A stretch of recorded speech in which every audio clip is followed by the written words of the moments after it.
بسم اللہ الرحمن الرحیم۔ السلام علیکم ورحمۃ اللہ وبرکاتہ۔ امید ہے کہ آپ سب اللہ کے فضل و کرم سے خیر و عافیت سے ہوں گے اور ایمان کی بہترین حالتوں میں ہوں گے۔ آج ہم کتاب سنن نبی داؤد کا سبق نمبر 53 پڑھیں گے، یعنی کہ کتاب الاشربہ کا 13واں حصہ، جس میں ہم انشاءاللہ مختلف عنوانات کو تفصیل کے ساتھ پڑھیں گے۔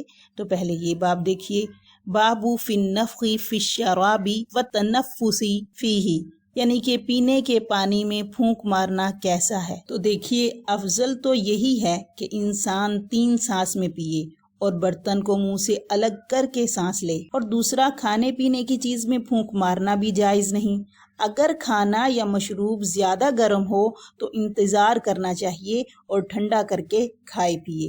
اسی طرح اگر کوئی تنکا وغیرہ اس میں گرا پڑا ہو تو پھر ہاتھ سے نکال لے، پھونک نہ مارے۔ بعض علماء کرام تبرک کے لیے قرآن کریم یا کوئی دعا پڑھ کے دم کرنے کو بھی ناجائز کہتے ہیں، جبکہ بعض علماء کرام کہتے ہیں کہ سورۃ فاتحہ اور مسنون دعائیں پڑھنے سے اس میں کچھ تاثیر پیدا ہو جاتی ہے، اس لیے وہ دم کر کے پھونک مارنے کو ممنوع پھونک میں شامل نہیں کرتے، بلکہ اس کو جائز قرار دیتے ہیں۔ حدیث کی عبارت دیکھیے، وبه قال حدثنا عبد الله بن محمد النفيلش قال حدثنا ابن عيينة عن عبد الكريم عن إكرمة عن ابن عباس رضي الله تعالى عنه قال نهى رسول الله صلی اللہ علیہ وسلم ان يتنفس في الاناء او ينفخ فيه۔ حضرت ابن عباس رضی اللہ تعالی عنہ سے روایت ہے کہ نبی کریم صلی اللہ علیہ وسلم نے برتن میں سانس لینے اور اس میں پھونک مارنے سے منع فرمایا ہے۔ یہ حدیث صحیح ہے، نبی کریم صلی اللہ علیہ وسلم نے پھونک مارنے سے منع فرمایا ہے۔ اسی طرح حضرت ابو سعید خدری رضی اللہ تعالی عنہ سے ایک روایت ہے کہ نبی کریم صلی اللہ علیہ وسلم نے پینے کی چیز میں پھونک مارنے سے منع فرمایا۔ ایک شخص نے کہا، اگر برتن میں کوئی ناپسندیدہ چیز یعنی کہ تنکا وغیرہ اگر نظر آ جائے تو کیا کیا جائے؟ تو آپ صلی اللہ علیہ وسلم نے فرمایا کہ اسے اونڈھیل دو، تھوڑا سا پانی اونڈھیل دو تاکہ وہ بھی نکل جائے۔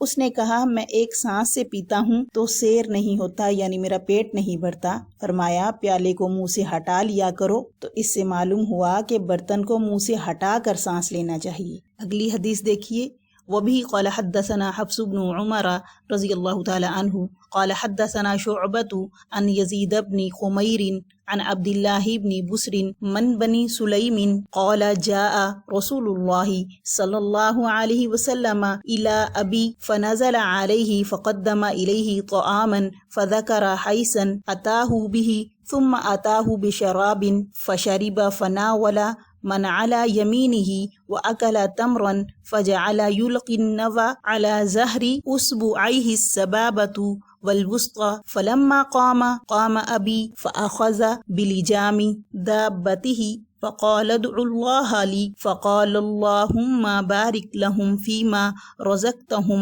واغفر لهم وارحمهم۔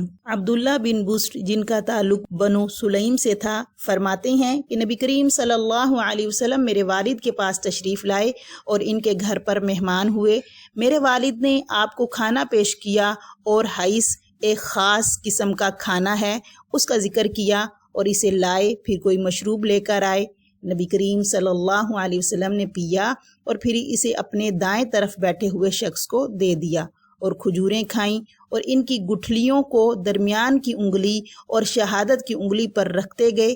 جب نبی کریم صلی اللہ علیہ وسلم واپسی کے لیے کھڑے ہوئے تو میرے والد بھی کھڑے ہو گئے اور نبی کریم صلی اللہ علیہ وسلم کی سواری کی لگام پکڑ کر کھڑے ہو گئے اور کہا کہ میرے لیے اللہ سے دعا فرمائیے۔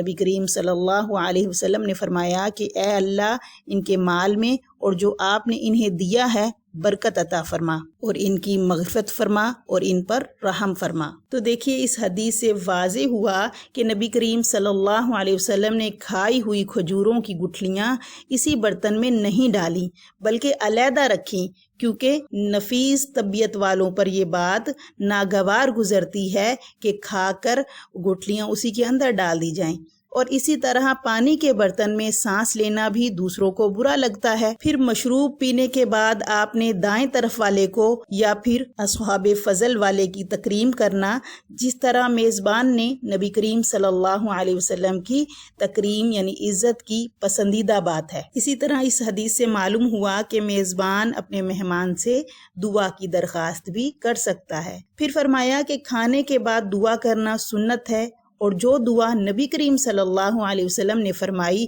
وہی دعا کرنا زیادہ افضل ہے۔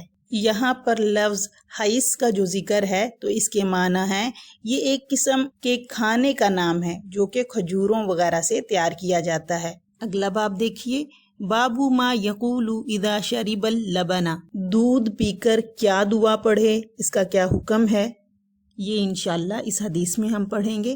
تو پہلے حدیث کی عبارت دیکھیے، وَبِهِ قَالَ حَدَّثَنَا مُسَدَّدٌ قَالَ حَدَّثَنَا حَمَّادٌ يَعْنِي ابْنَ زَيْدٍ تَحْوِيل وَحَدَّثَنَا مُوسَى بْنُ إِسْمَاعِيلَ قَالَ حَدَّثَنَا حَمَّادٌ يَعْنِي ابْنَ سَلَمَةَ عَنْ عَلِيِّ بْنِ زَيْدٍ عَنْ عُمَرَ بْنِ حَرْمَلَةَ عن ابن عباس رضی اللہ تعالی عنہ قال كنت في بيت ميمونة فدخل رسول الله صلى الله عليه وسلم ومعه خالد بن الوليد فجاءوا بصبين مشويين على ثمامتين فتبزق رسول الله صلى الله عليه وسلم فقال خالد إخالك تكذروه يا رسول الله قال أجل ثم أتي رسول الله صلى الله عليه وسلم بلبن فشرب فقال رسول الله صلى الله عليه وسلم إذا أكل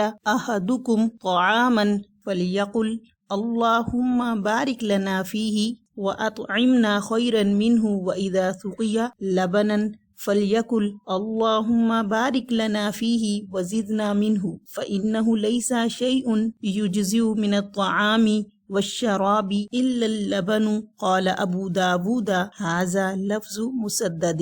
حضرت ابن عباس رضی اللہ تعالی عنہ سے روایت ہے کہ وہ فرماتے ہیں کہ میں ایک مرتبہ ام المومنین حضرت میمونہ رضی اللہ تعالی عنہا کے گھر میں تھا، بس نبی کریم صلی اللہ علیہ وسلم اور آپ کے ساتھ حضرت خالد بن ولید رضی اللہ تعالی عنہ وہاں تشریف لائے۔ وہ لوگ ام المومنین کے گھر بھونی ہوئی گو لکڑیوں پر رکھ لائے تو نبی کریم صلی اللہ علیہ وسلم نے تھوک دیا نفرت سے، تو حضرت خالد بن ولید رضی اللہ تعالی عنہ نے فرمایا کہ میرا خیال ہے کہ شاید آپ صلی اللہ علیہ وسلم اسے ناپسند سمجھتے ہیں۔ یا رسول اللہ صلی اللہ علیہ وسلم، آپ نے فرمایا کہ ہاں۔ پھر نبی کریم صلی اللہ علیہ وسلم کے پاس دودھ لایا گیا تو آپ نے اسے پیا۔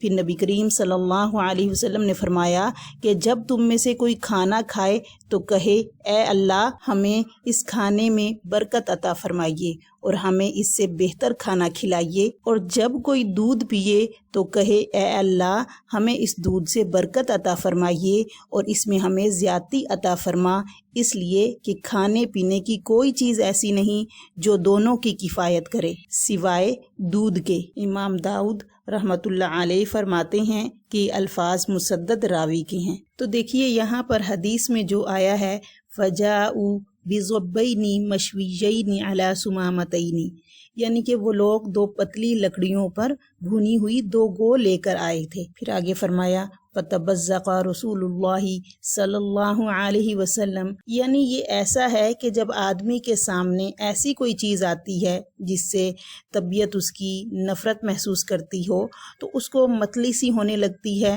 دل خراب ہونے لگتا ہے، جس کی وجہ سے منہ میں پانی آ جاتا ہے تو اس کی وجہ سے تھوکنا پڑتا ہے۔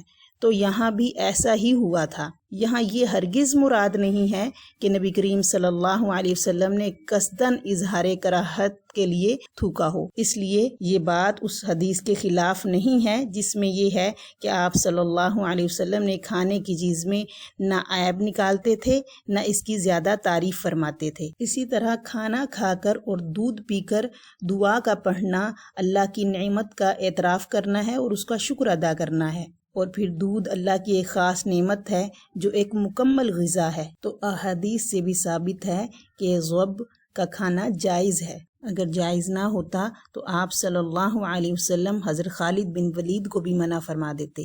ہمارا آج کا سبق یہاں مکمل ہوا۔ انشاءاللہ اگلے سبق کے ساتھ پھر حاضر ہوں گے۔ والسلام ورحمۃ اللہ وبرکاتہ۔